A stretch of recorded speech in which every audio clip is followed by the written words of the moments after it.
जय हिंद साथियों, स्वागत है आप सभी का हमारे YouTube चैनल ज्ञान आरबीएल में।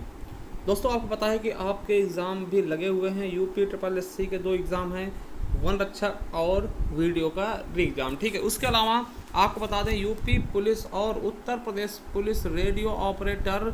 ठीक है, उसके बाद आपके आने वाली यूपी एसआई और एएसआई के भी एग्ज़ाम लगे हुए हैं, तो उन सब के लिए हम संपूर्ण हिंदी क्लास चला रहे हैं। इसके अलावा आप लोगों के लिए हम संपूर्ण यूपी स्पेशल की क्लासेस भी लेकर के आ रहे हैं। तो आपको बता दें, अगर आप पहली बार जुड़े हैं तो आप जाइए हमारे प्लेलिस्ट पे, या फिर उसका लिंक हम नीचे डिस्क्रिप्शन में दिए जा रहे हैं, वहाँ से आप चले जाइए। जैसे आप दोस्तों हमारे प्लेलिस्ट पे जाएंगे चैनल के, आपको ये मिलेगा पहला प्लेलिस्ट, यानी UP triple SC video and one रक्षक के नाम से संपूर्ण हिंदी। इसमें हम वन रक्षक और यूपी ट्रिपल एससी वीडियो के लिए संपूर्ण हिंदी पढ़ा रहे हैं। इसमें हमने पत्र लेखन भी इंक्लूड किया, क्योंकि यहाँ से पत्र लेखन के भी क्वेश्चन पूछे जाते हैं। उसके अलावा यूपी पुलिस 2022 संपूर्ण हिंदी, ये एग्ज़ाम आपके लिए यूपी पुलिस का कोई सा भी हो, चाहे Uttar Pradesh police assistant radio operator हो, कोई भी एग्ज़ाम हो पुलिस का, सबके लिए मोस्ट इम्पॉर्टेंट है। और ये वाला playlist Uttar Pradesh special 2022 video one रक्षक, ठीक है, ये आपके सभी एग्जाम के लिए मोस्ट से भी मोस्ट इंपॉर्टेंट होगा। इसको जरूर देखिएगा, क्योंकि दोस्तों आपको पता है, अगर उत्तर प्रदेश में आप किसी भी एग्जाम की तैयारी कर रहे हैं तो यूपी स्पेशल से क्वेश्चन आना आपके लिए एक आम बात होती है। चलिए शुरू करते हैं वीडियो को। तो साथियों, आज हमारा टॉपिक है क्रिया। आपको पता है, हमने बताया था दोस्तों, विकारी के 4 पार्ट होते हैं: संज्ञा, उसके बाद सर्वनाम, सर्वनाम के बाद दोस्तों क्रिया, और क्रिया के बाद आता है विशेषण।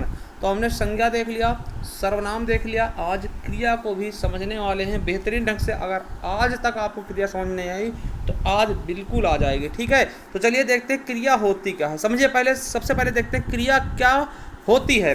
तो मैं आपको बता दूं, जिस शब्द से किसी काम का होना या करना पाया जाए। मतलब कि अगर कोई शब्द कहा गया, हमने कहा पीना, है ना, तो पीना मतलब क्या, हमने कुछ ना कुछ काम किया है, पिया है भैया, काम हुआ है। ठीक है, आपसे कहा गया दौड़ना, ठीक है, तो देखिए कहा गया चलना, तो चलने से कोई ना कोई काम तो हो रहा है, आप चल रहे हैं, ये काम ही तो है, ये क्रिया ही तो है हो रही। दौड़ना, दौड़ रहे हैं, कुछ ना कुछ क्रिया हो रही। खाना, कुछ ना कुछ खाया पिया है ना। पीना, तो कुछ ना कुछ खाया पिया होगा ना, पिया होगा।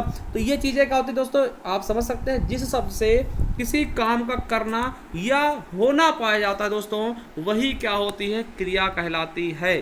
ठीक है, अब जैसे कह दिया, आपको मैं बताना चाहूँ, जैसे कह दिया वह जा रहा है, वह जा रहा है, तो देखिए यहाँ पर क्रिया क्या है, जा रहा है दोस्तों, यानी जाना क्या है, एक क्रिया है। ठीक, कोई ना कोई काम तो कर ही रहा है जाने के उससे। ठीक है, समझ गए होंगे। चलिए अब देखिए, यहाँ से आपके एग्जाम में कई बार क्वेश्चन पूछा गया, आपके पुलिस में कई बार, आपके इसी साल दोस्तों यूपी एसआई में भी यहाँ से क्वेश्चन पूछा गया है, क्या कि क्रिया का निर्माण कैसे होता है। तो आपको बता दें, क्रिया का निर्माण धातु के मूल रूप से होती है। देखिए, धातु आपका ये साइंस वाला नहीं है, ठीक है, समझिएगा।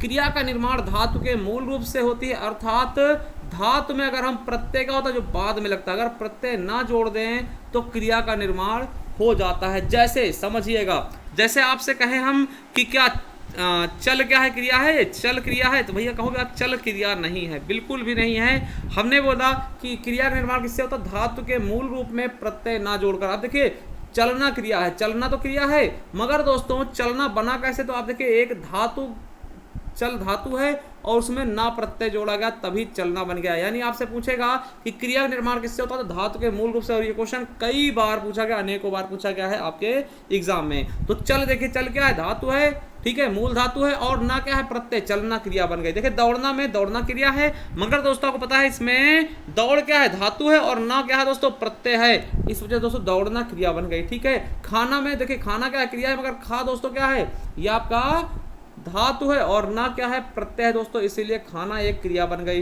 पीना क्या है, क्रिया है, पीना क्रिया कैसे बनी है, पी धातु और ना प्रत्यय से। ठीक है, समझ गए। तो एक चीज ये भी जान लो कि क्रिया से अगर प्रत्यय ना हटा देते हो तो मूल धातु प्राप्त हो जाएगी। बिल्कुल सही भैया, क्योंकि आपको पता है, जैसे हमने लिखा खाना, खाना, और खाना में क्या है, खा क्या है, मूल धातु है, और ना क्या है, प्रत्यय। अगर ना हम हटाएंगे तो मूल धातु बच जाएगी, ये तो कोई कहने वाली बात ही नहीं है। ठीक है, समझ गए होंगे कि क्रिया क्या है दोस्तों, ये चीज बहुत इंपॉर्टेंट है कि क्रिया का निर्माण किससे होता है, धातु के मूल रूप से क्रिया का निर्माण होता है। हमने धातु बता दिया, धातु क्या होता है, तो धातु में प्रत्यय ना जोड़ने से दोस्तों लगभग आपकी क्रिया तैयार हो जाती है। चलिए अब देखिए धातु के भेद, धातु के भेद क्या होते हैं दोस्तों, तो धातु कितने प्रकार के, धातु के भेद क्या हैं, तो आपको बता दें व्युत्पत्ति अथवा शब्द निर्माण की दृष्टि से धातु दो प्रकार के होते हैं। व्युत्पत्ति अथवा शब्द निर्माण की दृष्टि से धातु दो प्रकार के होते हैं। कौन कौन से, एक होता है मूल धातु, ठीक है, मूल धातु यानी छोटा सा होगा। देखिए जो मूल धातु वे धातु होते हैं जो स्वतंत्र होते हैं, मतलब ये किसी दूसरे शब्द पे आश्रित नहीं होते। जैसे छोटे छोटे हमने देखा मूल धातु बताया नहीं कि इसमें ना जोड़कर आप क्रिया बना सकते हैं, जैसे खा हो गया, अब इसमें ना जोड़ा खाना बन जाएगा, पी हो गया, लिख हो गया, चल हो गया, दौड़ हो गया। तो ये क्या होगा, धातु कौन सा होगा, मूल धातु होगा। एक होते हैं यौगिक धातु, यौगिक धातु क्या होते हैं, यह धातु स्वतंत्र नहीं होते, मतलब ये किसी ना किसी प्रत्यय से बनेंगे। ठीक है, ये किसी प्रत्यय के योग से बनते, जैसे चलना, ठीक, चलना से चला बन गया, खाना से खिला बन गया, और देखना से दिखा बन गया, और पढ़ना से पढ़ा बन गया। दोस्तों ये आपके लिए इंपॉर्टेंट नहीं है, जो भी इंपॉर्टेंट होगा हमने बता देंगे। सबसे ज़्यादा इंपॉर्टेंट क्या है, क्रिया का निर्माण किससे होता है, तो मूल धातु से क्रिया का निर्माण किया जाता है। चलिए अब देखिए यौगिक धातु की रचना कैसे होती है, तो आपको बता दें कि यौगिक धातु की रचना तीन प्रकार से होती है। कितने प्रकार से, तीन प्रकार से। वो तीन प्रकार कौन कौन से हैं, तो पहला प्रकार है नाम धातु। देखिए इसको नाम धातु क्रिया भी कहते हैं। ठीक है, समझ गए। तो देखिए नाम धातु क्या होता है, आपको बता दूं मैं कि संज्ञा या विशेषण में, समझिएगा, संज्ञा या विशेषण से बनने वाली धातु को हम क्या बोलते हैं, नाम धातु बोलते हैं। क्या, संज्ञा और विशेषण। देखिए दो चीजें याद रखेंगे, संज्ञा व विशेषण से बनने वाली धातु को हम नाम धातु कहते हैं। जैसे देखिए संज्ञा या विशेषण के साथ अगर प्रत्यय लगाकर नाम धातु क्रिया बनाई जा सकती है दोस्तों, यानी संज्ञा या विशेषण के साथ प्रत्यय लगाकर नाम धातु क्रिया बनाई जा सकती है। ये चीज आपको याद रखना। देखिए क्वेश्चन क्या पूछेगा कि नाम धातु क्रिया किससे बनती है, तो संज्ञा या विशेषण। ठीक है, चलिए अब देखिए संज्ञा कैसे बनती है, तो मैं आपको बता दूं, जैसे हाथ है दोस्तों, हाथ क्या है, संज्ञा है, और इसमें आना दोस्तों प्रत्यय लगा दे, हथियाना क्या होगा, ये नाम धातु क्रिया हो गई। क्या हो गई, ये नाम धातु, हथियाना। देखिए ये क्वेश्चन आपके एग्जाम में पूछे गए हैं कि हथियाना कैसा है, तो नाम धातु क्रिया। बात क्या है, संज्ञा और आना प्रत्यय लग गया तो बतियाना क्या होगा, ये नाम धातु क्रिया। लात क्या है दोस्तों, संज्ञा है, और आना क्या है, प्रत्यय है दोस्तों, और ठीक है उसमें दोस्तों क्या हो गया, लतियाना हो गया। ये लतियाना क्या है, नाम धातु क्रिया। इसमें नाम धातु क्रिया क्या है, हथियाना, बतियाना, लतियाना, ये सभी क्या है, नाम धातु क्रिया। ज्यादातर आना लगा के दोस्तों इनको बनाया जाता है क्रिया और विशेषण में। ठीक है, जैसे चिकना विशेषण देखते किस प्रकार से बनती है नाम धातु क्रिया, तो चिकना प्लस आना, चिकनाना। ठीक है, गरम प्लस आना, गरमाना, गोल प्लस आना, गोलियाना। दोस्तों ये क्या है, आपके नाम धातु क्रिया है। क्या है दोस्तों, नाम धातु क्रिया। तो याद रखेंगे कि नाम धातु क्रिया क्या होती है, जिसमें हम संज्ञा और विशेषण में दोस्तों प्रत्यय जोड़ के हम दोस्तों नाम धातु क्रिया का निर्माण कर लेते हैं। कौन सा प्रत्यय जोड़ते हैं, तो आना प्रत्यय जोड़ते हैं। दोस्तों क्वेश्चन देगा कि निम्नलिखित में से नाम धातु क्रिया कौन सी है, तो देखिए ये ऐसे कोई और, जैसे दौड़ना हो गया, दौड़ना है ना, दौड़वाना, दौड़वाना है ना, बतियाना, इस तरह देगा तो याना जो लगा होगा वो आप कह सकते हैं कि नाम धातु क्रिया हो जाएगी। ठीक है, चलिए अगला देखते हैं यौगिक क्रिया धातु। क्या, यौगिक क्रिया धातु क्या होते हैं दोस्तों, तो आपको बता दें, देखिए दो या दो से अधिक धातुओं और दूसरे शब्दों के संयोग से या धातुओं में प्रत्यय लगाने से जो क्रिया बनती है उसे हम यौगिक क्रिया धातु कहते हैं। देखिए ये धातु कितने प्रकार के, तीन प्रकार के। पहले हमने नाम धातु पढ़ लिया, अब यौगिक क्रिया धातु देखते हैं। ठीक है, तो हमने बताया कि दो या दो से अधिक धातुओं और दूसरे शब्दों के संयोग से या धातुओं में प्रत्यय लगने से जो क्रिया बनती है उसको हम यौगिक क्रिया बोलते हैं। जैसे कि चलना, चलना चलाना है ना, उठना बैठना, चलना फिरना, बोलना बतियाना। देखिए जो चीज़ें लगातार दो बार यूज होती है ना दोस्तों, तो ये होती है आपकी नाम धातु, सॉरी यौगिक क्रिया। ठीक है, यौगिक मतलब मिलके बनते हैं। ठीक है, अगला दोस्तों सबसे इंपॉर्टेंट धातुओं में दोस्तों ये है तीसरा, प्रेरणार्थक क्रिया धातु। यहाँ से क्वेश्चन आपके एग्जाम में कई बार पूछेगा, तो इसको आप मोस्ट इंपॉर्टेंट कर लीजिएगा। ठीक, इसको आप समझिए, बहुत आसान है, समझिएगा। देखिए क्या होता है कि जब जिस क्रिया से यह पता चले कि कर्ता स्वयं कार्य ना करके किसी दूसरे को कार्य करने के लिए प्रेरित कर रहा है, वो प्रेरणार्थक होती है। प्रेरणा, देखिए प्रेरणा किसको दी जाती है? दूसरे को, उसी से याद रख लेना, प्रेरणा किसको देंगे? दूसरे को। ठीक है, चलिए अब देखिए प्रेरणार्थक क्रियाएं अकर्मक और सकर्मक दोनों क्रियाओं से बनती हैं। ठीक है, अब देखिए इनको समझिए, प्रेरणार्थक क्रिया बनती कैसे है। देखिए प्रेरणार्थक होती क्या है, समझिएगा। जैसे दोस्तों हम काम ना करके किसी और से कराएं, देखिए जैसे हम कहते हैं कि जैसे एक आपको उदाहरण देते हैं कि बच्चा, देखिए अध्यापक बच्चे से हिंदी पढ़वाता है। ठीक है, तो बच्चे से हिंदी पढ़वाता यानी कि अध्यापक खुद काम नहीं कर रहा है, किसी दूसरे से काम करवाए, तो वही दोस्तों प्रेरणार्थक क्रिया होती है। जब कर्ता स्वयं काम ना करके किसी दूसरे से काम करवाए, वही प्रेरणार्थक क्रिया होती है। अब दोस्तों ये इंपॉर्टेंट लाइन आपके लिए है, यहाँ से आपके यूपी पुलिस में कई सारे क्वेश्चन पूछे गए हैं। देखिए मूल धातु, समझिएगा, मूल क्रिया में अगर आना या फिर लाना जोड़ते हैं तो आपकी प्रथम प्रेरणार्थक क्रिया बन जाएगी, और एवं वाना जोड़ेंगे तो द्वितीय प्रेरणार्थक क्रियाएं बन जाती हैं। कैसे, समझिएगा। यहाँ से आपके क्वेश्चन कई बार पूछे गए हैं। देखिए आपसे यहाँ से क्वेश्चन कई बार पूछे गए आपके यूपी पुलिस में। अब देखिए सिंपल सी क्रिया क्या है? दौड़ना क्या है? क्रिया है। अब देखिए जो प्रेरणार्थक क्रिया है, प्रेरणार्थक क्रिया दो तरीके होती है, एक प्रथम प्रेरणार्थक, एक द्वितीय प्रेरणार्थक। ठीक है, देखिए प्रथम प्रेरणार्थक में क्या होता है कि क्रिया में हम आना या लाना जोड़ के प्रथम प्रेरणार्थक बना लेते हैं, और द्वितीय प्रेरणार्थक कैसे बनता है? उसी क्रिया में हम वाना जोड़ के द्वितीय प्रेरणार्थक क्रिया बना लेते हैं। जैसे देखिए दौड़ना का पूछेगा, प्रथम प्रेरणार्थक कौन सा होता है? तो क्या दौड़ाना हो जाएगा, आना जोड़ दिया। ठीक है, उसी प्रकार द्वितीय प्रेरणार्थक क्या होगा? दौड़ना का दौड़वाना, वाना जोड़ देंगे दोस्तों तो द्वितीय प्रेरणार्थक बन जाएगा। उसके अलावा सोना का सुलाना हो जाएगा दोस्तों, प्रथम प्रेरणार्थक है ना, सुलाना हो जाएगा। देखिए आना जुड़ गया, ठीक है, लाना जुड़ गया, सुलाना। ठीक है, और दोस्तों द्वितीय का हो जाएगा सुलवाना। ठीक है, वाना जुड़ गया। उसी प्रकार पढ़ना, देखिए पढ़ना क्या है? मूल क्रिया है। अब दोस्तों उसमें हमने क्या जोड़ा? आना जोड़ दिया, पढ़ाना। पढ़ाना क्या होगा? प्रथम प्रेरणार्थक। ठीक है, और वाना जोड़ दिया, पढ़वाना, द्वितीय प्रेरणार्थक। ठीक है, अब हंसना है तो आना जोड़ दिया, हंसाना हो गया प्रथम प्रेरणार्थक, और वाना जोड़ दिया, हंसवाना हो गया द्वितीय प्रेरणार्थक। ठीक है, चलिए काटना है तो काटना में दोस्तों हमने आना जोड़ दिया, कटाना क्या होगा दोस्तों? प्रथम प्रेरणार्थक, और कटवाना हो गया द्वितीय प्रेरणार्थक। समझिएगा यहाँ से क्या निकल के आ रहा है निष्कर्ष। देखिए जैसे कटाना है, देखिए कोई एक काटना होता है, जैसे खुद काट रहे हो तो काटना हो गया, मगर प्रेरणार्थक में हमने बोला कि जो काम खुद ना करके दूसरे से। अब कटाना दोस्तों किसी के साथ कटाना हो गया ना, कोई को बुलाएगा उसके साथ कटाना, और कटवाना है ना, कटवाना दोस्तों, ये देखिए दूसरे से कटवा रहे हो ना, तो ये चीज़ें समझ सकते हैं कि जो काम खुद ना करके दूसरे से कराई जाएं। आपसे बहुत बार क्वेश्चन पूछेगा, देखिए वो कैसे पूछेगा।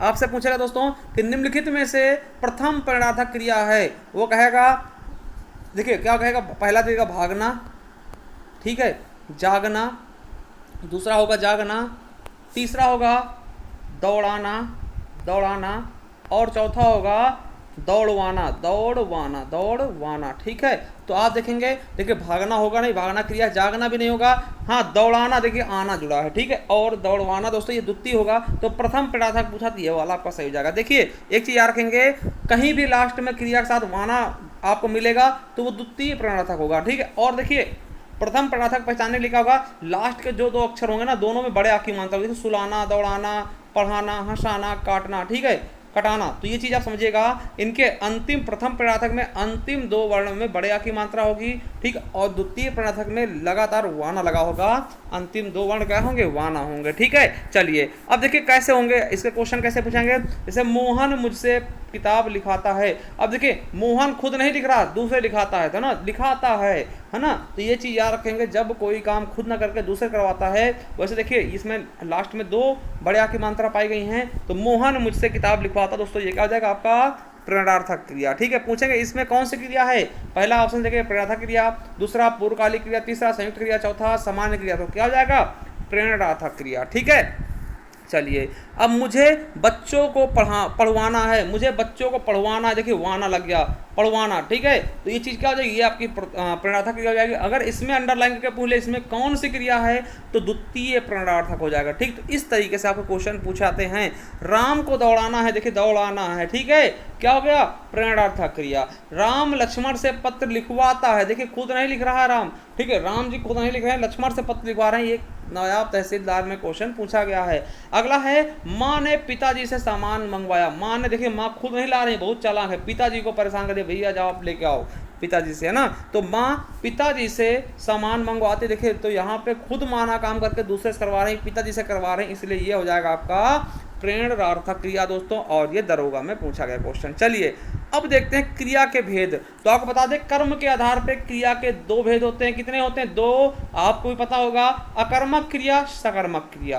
क्या होते हैं? अकर्मक क्रिया और सकर्मक क्रिया। तो इनके बारे में देखने वाले हैं कि अकर्मक क्रिया क्या है, सकर्मक क्रिया क्या है। देखिए अकर्मक क्रिया क्या होता है, समझिए, जिस क्रिया के व्यापार का फल कर्ता पर पड़ता है, ठीक है, जिस क्रिया में व्यापार का फल कर्ता पर पड़ता है, ठीक है, जिस क्रिया के व्यापार का फल कर्ता पड़ता है उसे अकर्मक क्रिया कहते हैं। देखिए ये क्वेश्चन आपके यूपीएससी में पूछा गया। देखिए क्वेश्चन कैसे पूछता है कि जिस क्रिया के व्यापार का फल कर्ता पड़ता है वो कौन सी क्रिया होती है, अकर्मक होगी, सकर्मक होगी, द्विकर्मक होगी या एक कर्मक होगी। तो आपको बताना होगा क्या होगा, अकर्मक होगी। देखिए और इसमें कर्म नहीं होता दोस्तों, इसमें कर्म प्रयुक्त नहीं होता, मतलब काम नहीं होगा, ठीक है। जैसे देखिए आपसे सिंपल पूछ लेगा, यही दे देगा चार ऑप्शन, चलना, सोना, उठना और पढ़ना, इनमें से कौन सी सकर्मक क्रिया। तो आपको समझिएगा ये अकर्मक क्रिया है, चलना हो गया, सोना हो गया, उठना हो गया, उड़ना हो गया, रोना हो गया, नहाना हो गया, हंसना। देखिए अकर्मक मतलब कोई कर्म ना। अब देखिए आप चल के आइए कहीं से, आप बोल दो, आपसे पूछे कहाँ चले,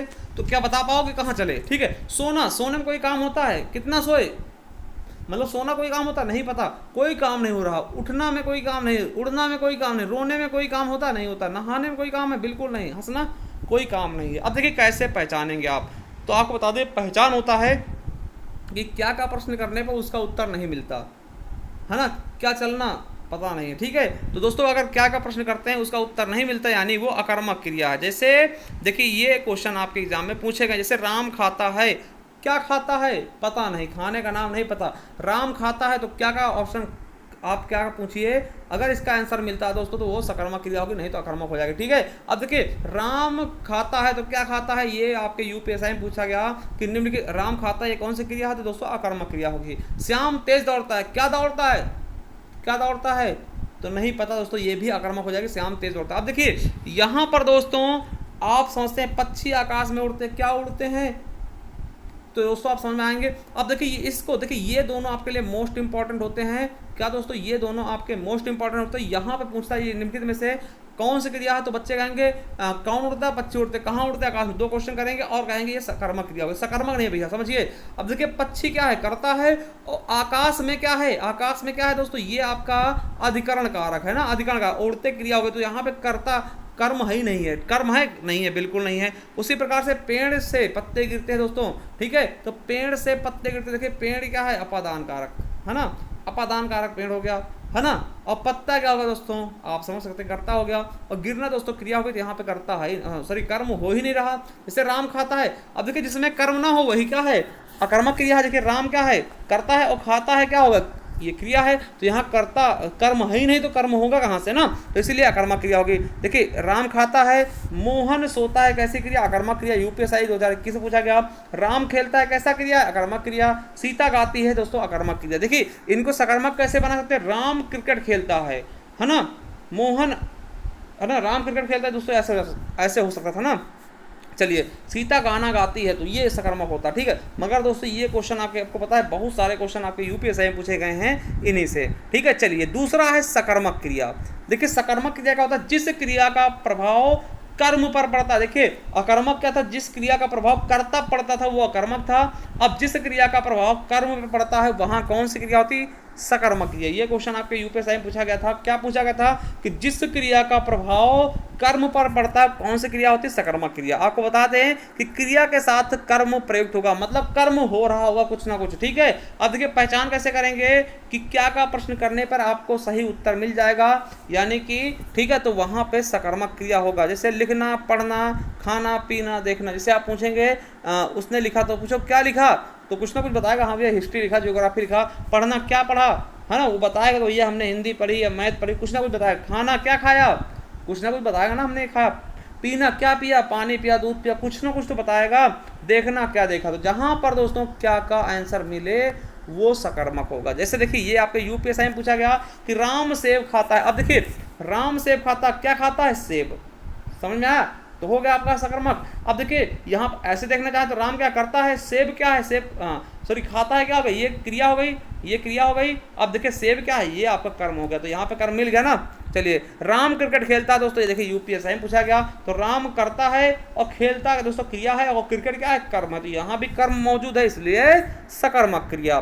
देख सकते हैं राधा अखबार पढ़ती है, बालिका निबंध लिख रही दोस्तों, ये आप समझ सकते हैं। तो ये सभी के सभी क्या है, सकर्मक क्रिया। आपको बता दें कि सकर्मक क्रिया के दो भेद होते हैं, सकर्मक क्रिया के दो भेद होते हैं। कौन कौन से, एक कर्मक जिसमें एक कर्म हो, द्विकर्मक मतलब जिसमें दो कर्म हो। चलिए एक कर्मक देखते हैं।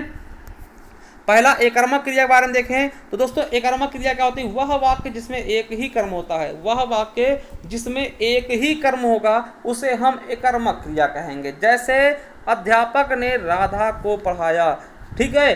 तो देखिए यहाँ पर अध्यापक क्या है, करता है, और पढ़ाना दोस्तों क्या होगा, क्रिया हो गई, तो राधा क्या हुई, कर्म हो गई, तो एक ही कर्म हमें मिल रहा है, राधा, ठीक है। तो ये समझिएगा अध्यापक ने हिंदी पढ़ाया, देखिए अध्यापक क्या करता होगा और पढ़ाया क्या होगा, क्रिया हो गई, एक हमें कर्म मिल गया क्या, हिंदी। राम ने श्याम को मारा, तो वैसे भी आपको पता है को क्या होता है, आपका कर्म ही होता है ना। तो देखिए राम क्या है, करता है, और मारा क्या है, क्रिया है, श्याम को क्या है, कर्म है, तो यहाँ भी कर्म हो रहा है। अब देखिए प्रजा ने, राम ने प्रजा को कंबल दान दिया, राम ने प्रजा को कंबल दान दिया। अब देखिए कंबल दान दिया, समझिएगा राम ने प्रजा को कंबल दान दिया। देखिए ये जो है ना आपका दान करना ना, कंबल दान करना दोस्तों, ये संप्रदान कारक होते हैं, आपको पता होना चाहिए। जब कोई चीज, ठीक, यहाँ पे दोस्तों एक ही क्रिया होगा, सॉरी एक ही कर्म होगा, ठीक है, समझिएगा एक ही कर्म होगा दोस्तों, प्रजा को, है ना, प्रजा को, भिखारी को, दोस्तों ये कर्म है दोनों, ठीक। अब समझिएगा जहां पे दोस्तों आप देखिए इसमें पूछेगा, अगर आपसे क्वेश्चन पूछे दोस्तों, वो पूछ ले कि इसमें कौन सा कारक है, तब आप संप्रदान कारक बोलेंगे, ठीक है। यहाँ पे दोस्तों देखिए इसमें संप्रदान कारक होता है कि राजा भिखारी को दान करता है, ठीक, इस तरीके से उसमें दोस्तों क्या होते हैं, संप्रदान कारक होते हैं। कहाँ पे होते हैं ये चीज आपको बता दें, देखिए जहाँ कोई वस्तु हमेशा के लिए दान दे जाती है वहां संप्रदान कारक मान लिया जाता है, जो वापस ना दी जाए। जैसे अब देखिए समझिए, जैसे आपसे कहा गया कि आपने भिखारी को दान दिया, भिखारी को दान दिया, अब वो वापस तो आप मांगेंगे नहीं, ठीक है। राजा ने भिखारी को कंबल दान दिए तो वापस मांगेंगे नहीं ना, तो वो चीज़ें आपके संप्रदान कारक में आती हैं, ठीक है। जैसे दोस्तों आपको बता दें कि कौन कौन से, तो पुरस्कार हो गया, दान हो गया, भीख हो गया, उपहार हो गया, अवार्ड हो गया, इन सभी को गौड़ कर्म न मान करके दोस्तों इन्हें हम संप्रदान कारक मान लेते हैं, इसीलिए यहाँ पर एक ही कर्म है, ठीक है, क्या है, एक ही कर्म है, ठीक है। चलिए अगला आ गया द्विकर्मक। देखिए द्विकर्मक क्या होता है, जहां पर दो कर्म होंगे, ठीक, हमने बताया सकर्मक क्रिया के दो भेद होते हैं, एक कर्मक और द्विकर्मक। तो एक कर्मक हम देख चुके हैं जिसमें एक ही कर्म होगा। अब द्विकर्मक में देखते हैं दोस्तों, तो द्विकर्मक क्या होता है, जहां दोस्तों जिस वाक्य में दो कर्म होते हैं, पहला देखिए एक कर्म होगा मुख्य कर्म, एक दूसरा होगा गौण कर्म। देखिए मुख्य कर्म क्या होता है, यह कर्म हमेशा निर्जीव होगा, देखिए जो कर्म हमेशा निर्जीव होगा वो क्या होगा, मुख्य कर्म होगा, और क्रिया के ठीक पहले तथा इसमें को विभक्ति रहित होगा, मतलब इसमें को लगा नहीं होगा दोस्तों, ठीक है। और गौड़ कर्म क्या होता है, यह कर्म हमेशा सजीव होगा, सजीव मतलब कि जो सजीव चीजें होंगी वो होगा, और मुख्य कर्म से पहले तथा को विभक्ति के साथ होगा, इसमें को जरूर लगा होगा, ठीक। तो गौण कर्म मुख्य कर्म कौन सा है ये हम समझा चुके हैं। अब देखिए मैं आपको इनके जरिए बताता हूँ। जैसे पहला ऑप्शन है, श्वेता ने रीना को बांसुरी दी। अब देखिए दो कर्म है, ये देखिए कर्ता श्वेता है ना, और देना क्या क्रिया है। अब देखिए दो कर्म हो गए, एक रीना हो गई, एक बांसुरी। अब देखिए अब इनमें आपको मैं एक चीज बताऊंगा, कौन सा दोस्तों क्या है मुख्य कर्म है, कौन सा गौड़ है। देखिए रीना क्या है, रीना सजीव है, रीना क्या है, सजीव है, और रीना के साथ में कर्ता को भी लगा है। तो देखिए जब कर्ता हमेशा का कर्म जब कर्म क्या हो दोस्तों, सजीव हो और उसके साथ में को लगा हो विभक्ति, तो दोस्तों गौड़ कर्म होती। तो रीना क्या हो गई, गौड़ हो गई। गौड़ कर्म कौन सी, रीना। और बांसुरी क्या होती है, हमेशा बांसुरी निर्जीव होगी दोस्तों, तो बांसुरी क्या हो गई, मुख्य कर्म, क्या हो गई, मुख्य कर्म, ठीक है। चलिए अगला है, अध्यापक ने छात्रों को हिंदी पढ़ाया। देखिए छात्र क्या है, छात्र दोस्तों आपका मुख्य कर्म हो जाएगा, ठीक है, सॉरी छात्र का गौड़ कर्म होगा और हिंदी का होगी मुख्य कर्म, ठीक है। राम भैंस को चारा खिलाता है दोस्तों, तो भैंस क्या हो जाएगी दोस्तों, गौड़ कर्म, और ये हो जाएगी चारा क्या होगा, मुख्य कर्म। जज ने मुजरिम को मृत्युदंड दिया, मुजरिम क्या है दोस्तों, गौड़ कर्म, क्योंकि मुजरिम क्या सजीव है, और मृत्युदंड क्या है दोस्तों, ये आपका हो जाएगा मुख्य कर्म, ठीक है। चलिए बिल्कुल समझ गए। अब देखिए क्रिया का कुछ अन्य भेद देखते हैं। क्रिया का कुछ अन्य भेद देखिए वो हम पढ़ चुके हैं। अब क्रिया का कुछ अन्य भेद यहाँ से भी आपके एग्जाम में क्वेश्चन आते हैं, तो इनको देखते हैं। पहला है सामान्य क्रिया। सामान्य क्रिया क्या होता है इसके बारे में आपको बताना चाहें तो सामान्य क्रिया क्या होता है दोस्तों, समझिएगा। इसमें एक कार्य और एक ही क्रिया का पद होता है, उसे हम सामान्य क्रिया कहते हैं। मतलब एक ही कार्य होगा और एक ही क्रिया होगी, उसको हम सामान्य क्रिया कहते हैं। जैसे मोहन अखबार पढ़ता है ना, एक ही क्रिया है, देखिए पढ़ना ही हुआ, है ना, एक ही काम हो रहा है दोस्तों। राम घर जाता है, एक ही काम हो रहा है घर जाने का। सीता गाना गाती है, एक ही काम हो रहा है। रमेश क्रिकेट खेलता है, एक ही कर्म हो रहा है। इसको हम सामान्य क्रिया कहते हैं। चलिए सहायक क्रिया, देखिए यहाँ से क्वेश्चन आपके एग्जाम में आए हैं। सहायक क्रिया देखिए यहाँ से आपके एग्जाम में अभी यूपीएसआई में क्वेश्चन पूछे गए हैं। देखिए सहायक क्रिया क्या होती है कि मुख्य क्रिया की सहायता करने वाली क्रिया को हम सहायक क्रिया कहते हैं। ये क्वेश्चन पूछा गया था आपके यूपीएसआई में कि मुख्य क्रिया की सहायता करने वाली क्रिया को हम कौन सी क्रिया बोलते हैं, तो ऑप्शन में कई सारे थे, उसमें सामान्य सहायक क्रिया बहुत ही एकदम सही जवाब था। ठीक है, ये यूपीएसआई 2021 में पूछा गया था। और इसका काम क्या होता है, तो यह अर्थ को पूर्ण करती, क्वेश्चन आया था कि कौन सी क्रिया अर्थ को पूरा करती है, पूर्ण करती है दोस्तों, तो वो भी आपका सहायक क्रिया होगा। ये भी आपके यूपीएसआई 2021 में क्वेश्चन पूछा गया था। तथा वाक्य के काल का बोध भी कराती है। चलिए देखिए जैसे हमने कहा कि देखिए सहायक क्रिया होती क्या है, तो ये क्रिया को पूर्ण करती है। जैसे मैंने कहा राम जाता, राम जाता है ना, जाता। अब दोस्तों देखिए ये थोड़ा सा एक अटपटा सा लग रहा है। अब इसके बाद हमने है लगा दे तो है क्या हो, एकदम पूरा वाक्य को पूर्ण कर दे, राम जाता है। अब है क्या हुई, यही आपकी सहायक क्रिया है। ठीक है, आपने देखा होगा सहायक क्रिया को अंग्रेजी में हेल्पिंग वर्ब कहते हैं। क्या बोलते हैं, HELPING, हेल्पिंग वर्ब दोस्तों। और क्या होता है, इज एम आर, हमने भी पढ़ा है, आपने पढ़ा होगा इज एम आर। तो इज मतलब होता है, एम मतलब होता है हूँ, आर मतलब है ना। तो ये चीज़ें जहाँ भी आएंगी वही क्या होंगी, सहायक क्रिया हो जाएंगी। ठीक है, जैसे मोहन अखबार पढ़ता। अब देखिए मोहन अखबार पढ़ता, ये थोड़ा सा सेंटेंस मतलब कि हमें पूरा सेंटेंस नहीं लगा था, मगर है लग गया दोस्तों, ये पूर्ण हो गया, मोहन अखबार पढ़ता है। तो यही है क्या है, सहायक क्रिया, इज एम आर ना, वही समझिएगा। मैं घर जा रहा हूँ दोस्तों, हूँ क्या है, सहायक क्रिया। हम लोग घर खेल रहे हैं तो दोस्तों हैं क्या है, सहायक क्रिया। सीता खाना बना रही है दोस्तों, तो है क्या है दोस्तों, सहायक क्रिया। तो ये समझ गए होंगे कि सहायक क्रिया क्या होती है, अर्थ को स्पष्ट करने के लिए, अर्थ को पूर्ण करने के लिए और मुख्य क्रिया की सहायता करने के लिए हम सहायक क्रिया का प्रयोग करते हैं। चलिए नाम बोधक क्रिया। नाम बोधक क्रिया क्या होती है, देखिए संज्ञा अथवा विशेषण के साथ जुड़ने से जिस क्रिया का निर्माण होता है उसको हम नाम बोधक क्रिया कहते हैं। संज्ञा और विशेषण के साथ जुड़ने से जिस क्रिया का निर्माण होता है उसको हम नाम बोधक क्रिया कहते हैं। जैसे समझिए, जैसे कैसे, इसे लाठी क्या संज्ञा और मारना क्या क्रिया, तो लाठी मारना दोस्तों क्या हो गई, नाम बोधक क्रिया।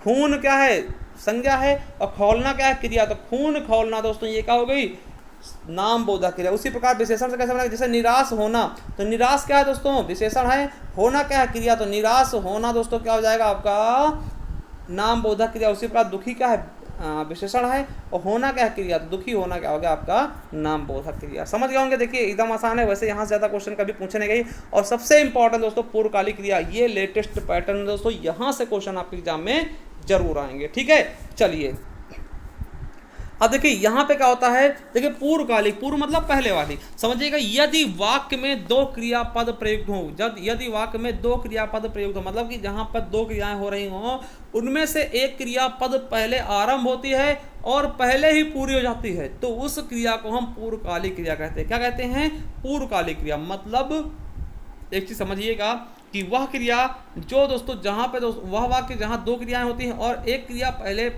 शुरू होगी और पहले ही पूरी हो जाएगी दोस्तों, उसको हम क्या बोलेंगे, पूर्वकालिक क्रिया। अब देखिए इसकी पहचान हम समझ सकते हैं दोस्तों, अधिकांश क्या होता है, इस क्रिया के साथ कर लगा होता है। ठीक है, अब देखिए जैसे आपके लेटेस्ट पेपर का क्वेश्चन है कि चोर उठकर भागा। देखिए उठकर भागा, देखिए चोर ने दो काम किए, पहला उठना और फिर भागना।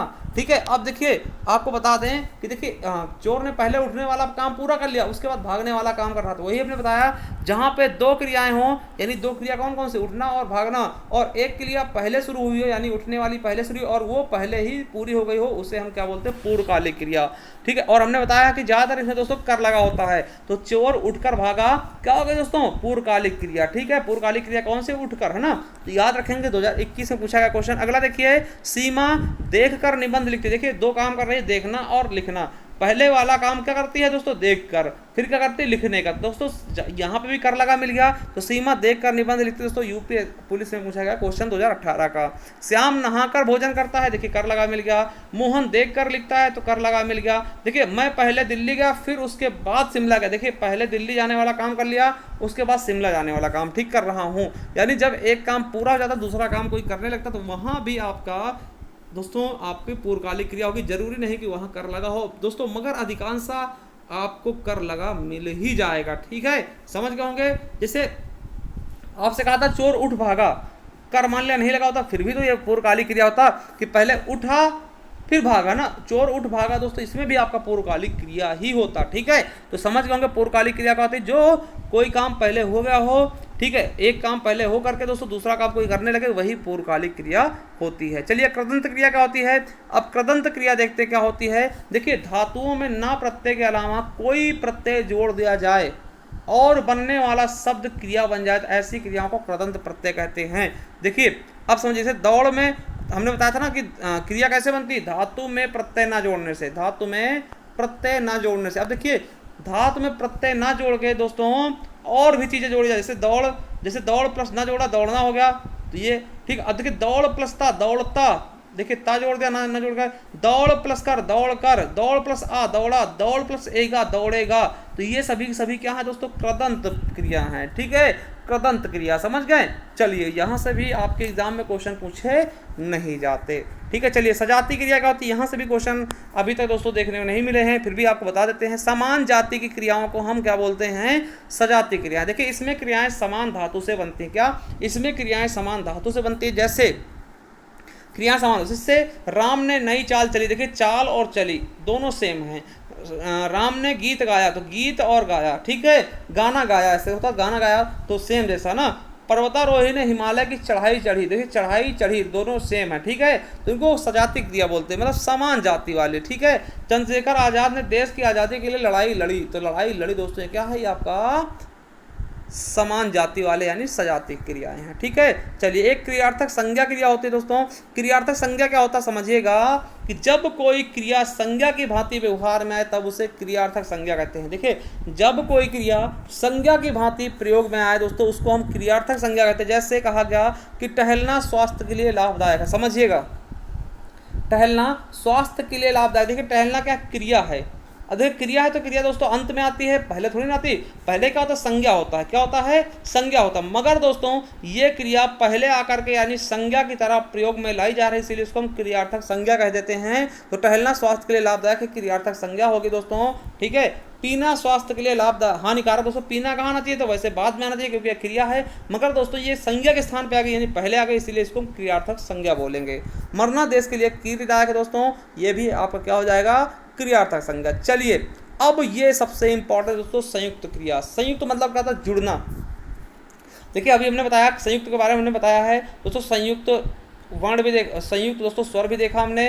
ठीक है, स्वर क्या होता है, संयुक्त स्वर जो दोस्तों मिलके बनते से ए आए ओ और औ, उसी प्रकार से हमने है ना ओ औ, उसी प्रकार से हमने संयुक्त व्यंजन भी देखे थे। कौन कौन से दोस्तों, छत्रंग ज्ञास्रा, छत्रंग है ना, ज्ञा और स्रा, तो ये क्या है जो मिल के बनते हैं। तो उसी प्रकार से दोस्तों संयुक्त क्रिया भी क्या होगी, देखिए जब दो या दो से अधिक क्रियाएं, ठीक है समझिएगा, जब क्रिया दो या दो से अधिक धातुओं के मेल से बनती उसे हम संयुक्त क्रिया कहते हैं। जैसे समझिएगा राम घर पहुंच गया, अब देखिए राम घर पहुंच गया, देखिए पहुंच गया। अब देखिए लास्ट, देखिए क्रिया कौन से, पहुंच गया। अब देखिए पहुंचना भी एक क्रिया है, गया भी एक क्रिया है ना। तो दोस्तों जब दो क्रियाएं आपस में मिल जाती हैं तो वो क्या कहलाती हैं, संयुक्त क्रिया। समझ गए होंगे कि राम घर पहुंच गया, पहुंचना भी एक क्रिया, गया भी एक क्रिया है। तो दोस्तों ये दोनों क्रियाएं मिल गए, इनको हम संयुक्त क्रिया बोल देंगे। अब देखिए संयुक्त क्रिया के भेद अर्थ के अनुसार दोस्तों इनकी संयुक्त क्रिया कितने भेद हैं, 11 भेद हैं, याद रखेंगे।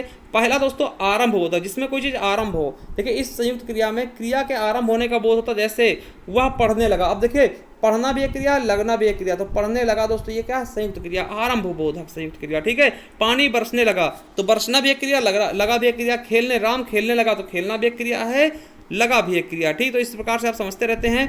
ठीक है, चलिए आगे देखते हैं समाप्ति बोधक, जहाँ पे दोस्तों आपके संयुक्त क्रियाएं और समाप्ति का बोध करते वहीं पे समाप्ति बोधक क्रिया, जैसे वह खाना, वह खा चुका है, वह खा चुका है। देखिए खाना भी एक क्रिया है और चुका भी एक क्रिया है, ठीक है। और ये समाप्ति की तरफ बोध कर रहा है, इसलिए समाप्ति बोधक संयुक्त क्रिया हो जाएगी, ठीक है। चलिए वह पढ़ चुका है तो पढ़ना भी एक क्रिया है, चुका भी एक क्रिया। वह गाना गा चुका है तो गाना भी गा भी एक क्रिया है और चुका भी एक क्रिया है, ठीक है। चलिए दूसरा है, तीसरा है दोस्तों अवकाश बोधक। देखिए इसमें क्रिया को निष्पन्न, ठीक है, निष्पन्न करने के लिए अवकाश बोध हो, वहां पे अवकाश बोधक संयुक्त क्रिया होती है। जैसे वह मुश्किल से सो पाया, देखिए सोना भी एक क्रिया, पाना भी एक क्रिया है, ठीक है।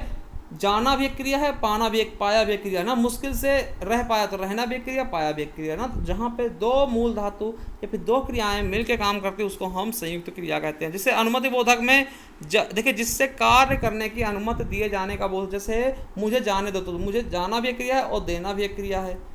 सच बोलना भी एक क्रिया है, देना भी एक क्रिया है। यहाँ रहना भी एक क्रिया है और देना यानी दो भी एक क्रिया है। तो ये दोस्तों क्या है, अनुमति, मतलब किसी से आज्ञा ली जाए, ठीक है। चलिए अगला दोस्तों नित्यता बोधक क्या होता है कि जिसमें कार्य की नित्यता अर्थात उसे बंद ना होने का बोध। जैसे हवा चल रही तो चल रही, चली रही ना, तो चलना भी एक क्रिया, रहना भी एक क्रिया। पेड़ बढ़ता है तो बढ़ना भी एक क्रिया, गया भी एक क्रिया है। राम पढ़ता रहा तो पढ़ना भी एक क्रिया, रहना भी एक क्रिया, ठीक है। चलिए अगला आवश्यकता वाला कि तुम्हें यह काम करना चाहिए, तो करना भी क्रिया होता है, चाहिए भी एक क्रिया होती है ना, तो करना चाहिए संयुक्त क्रिया, ठीक है। यह काम मुझे करना पड़ता, करना भी एक क्रिया होता है, पढ़ना भी एक क्रिया होता है। पढ़ना पड़ता दोस्तों, पढ़ना भी पढ़ता भी, दोनों एक क्रिया हैं, दोनों दो अलग अलग क्रिया हैं और मिलकर दोस्तों संयुक्त क्रिया का निर्माण कर रही हैं। निश्चय बोधक जहाँ पे कोई चीज़ निश्चय हो जाए, ठीक है। मुख्य क्रिया के व्यापार की निश्चितता का बोध से मैं मार बैठूंगा। देखिए मारना भी एक क्रिया, बैठना भी एक क्रिया है। अब दे ही दो, देना भी एक क्रिया है, डालना भी एक क्रिया है।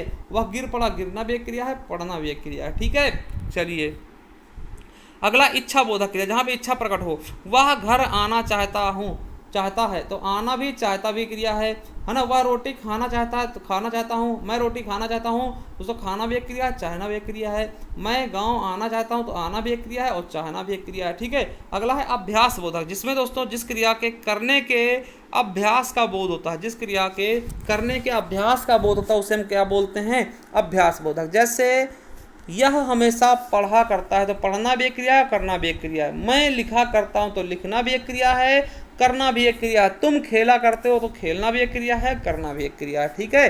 चलिए शक्ति बोधक, तो इससे कार्य करने की शक्ति का बोध होता है। जैसे मैं चल सकता हूँ तो चलना भी एक क्रिया, सकना भी एक क्रिया है। दौड़ना भी एक क्रिया है, सकना भी एक क्रिया है। बोलना भी एक क्रिया है, सकना भी एक क्रिया, ठीक है। तो मिलकर बन रहा है, इसीलिए संयुक्त बोधक। देखिए पुनरुक्त संयुक्त क्रिया, जब दो समानार्थक या समान ध्वनि वाली क्रियाओं का संयोग होता है उसको हम क्या बोलते हैं, पुनरुक्त, ठीक है। देखिए वह यहाँ प्रायः आया जाया करती है ना, तो आना भी एक क्रिया है, जाना भी एक क्रिया और करना भी एक क्रिया है ना। पड़ोसियों के बराबर मिलते जुलते रहो, मिलना भी एक क्रिया है, जुलना भी और रहना भी, ठीक है। हमेशा हंसते मुस्कुराते रहो, तो हंसना मुस्कुराना और रहना दोनों क्रियाएं हैं दोस्तों। तो समझ गए होंगे कि ये क्रिया होती क्या। अब देखिए एक चीज़ मैं आपको बताना चाहूँगा कि कौन कौन सी क्रियाएँ इंपॉर्टेंट हैं। सबसे पहली चीज़ क्या है कि क्रिया का निर्माण किससे होता है, ये बहुत इंपॉर्टेंट। धातु के मूल रूप से क्रिया का निर्माण होता है। जैसे धातु चलना में चल धातु है, ना क्या है, प्रत्यय। उसके बाद दोस्तों हम आपको लेके चलते हैं दोस्तों नाम धातु क्रिया किससे बनती है। तो नाम धातु क्रिया आपको संज्ञा के साथ में अगर आना जोड़ते हैं नाम धातु, जैसे हाथ से हथियाना, ठीक है, बात से बतियाना, लात से लतियाना। उसी प्रकार विशेषण से नाम धातु कैसे बनेगी, विशेषण के आना जोड़ के, चिकना से चिकनाना, है ना, और गरम प्लस आना गरमाना। तो ये चीज़ें आपके लिए इंपॉर्टेंट हैं। उसके बाद मेरे दोस्तों आपको बता दें प्रेरणार्थक क्रिया मोस्ट इंपॉर्टेंट है। जब कोई काम खुद न करके किसी दूसरे से करवाता है उसे हम प्रेरणार्थक क्रिया कहते हैं। और दो प्रकार की होती हैं, ठीक है, दो प्रकार की होती है। पहले ही जो प्रेरणार्थक बनती है उसमें हम आना या लाना जोड़ के बनाते हैं और दूसरे में वाना जोड़ के। कहीं भी दोस्तों आपको लास्ट में वाना जुड़ा मिल जाए उसका मतलब द्वितीय प्रेरणार्थक क्रिया है, और उसको लास्ट में दो अंकों पे बड़े की मानता लगी मिल जाए, यानी वो क्या होगी आपकी प्रथम प्रेरणार्थक। जैसे काटना, कटाना और कटवाना, ठीक है। तो ये पूछे जाते हैं आपसे, बहुत इंपॉर्टेंट होते हैं। जैसे देखिए क्वेश्चन पूछा गया कि माँ ने पिताजी से सामान मंगवाया, मतलब जब कोई काम खुद ना करके दूसरे से करवाए वो क्या होती है, प्रेरणार्थक क्रिया होती है। ये इंपॉर्टेंट है। उसके अलावा दोस्तों ये आपके अकर्मक और सकर्मक दोनों इंपॉर्टेंट हैं। दोनों से क्वेश्चन आपके एग्जाम में पूछे गए हैं, ठीक है, दोनों से आपके एग्जाम में पूछे गए हैं। उसके बाद मैं आपको बताना चाहूँ दोस्तों, तो अन्य क्रिया भेद में सहायक क्रिया एक बार देख लेना। बस इससे यही याद रखना है कि मुख्य क्रिया की सहायता करने वाली क्रिया क्या कहते हैं, सहायक क्रिया।